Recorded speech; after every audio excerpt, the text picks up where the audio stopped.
তেঁতুলিয়া নদীর যে একটি চর রয়েছে, মেঘনা নদীর একটি চর রয়েছে, চরের ভিতরে বিশাল বড় এমবি টিপু 75 যে জাহাজটি রয়েছে, এই জাহাজটি আপনার আটকে গেছে। আমি একটু সামনে যাই, বিশাল বড় জাহাজ, এই জাহাজের তলে দেশে যাব এই শামীম স্পিড বোট দিয়ে।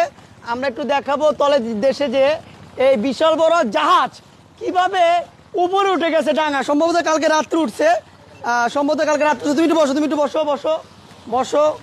হ্যাঁ, এই দেখেন, এই যে প্রোপেলার দেখেন, এই প্রোপেলারের সামনে যদি আমি উঠি, আমি যদি একটু দেখাই, দেখেন বিশাল বড় প্রোপেলার। তুমি একটু চাপো, দেখেন বিশাল বড় প্রোপেলার এবং বিশাল বড় সুকান, প্রায় আমাদের বোর্ডের সমান সুকান।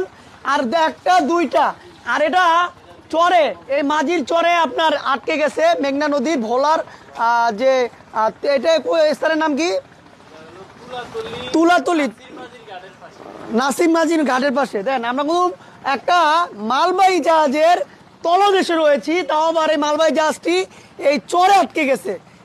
আপনার তুলাতলি নাসির মাঝির ঘাটের এই চরে আটকেছে বিশাল বড় এমডি টিপু 13 না, এমডি টিটু 75 জাহাজটি, আর বিশাল বড় প্রোপেলার দেখেন উঠে গেছে। আবার রাত্রে যদি জোয়ার আসে তাহলে এটা নামানোর সম্ভাবনা আছে। আর সেটা আমি এখন ড্রোন শট নেব, যে তোমার ড্রোন উপরে আছে এবং ড্রোনটা নামে ফেলবো। এই ড্রোন শটটা নিয়ে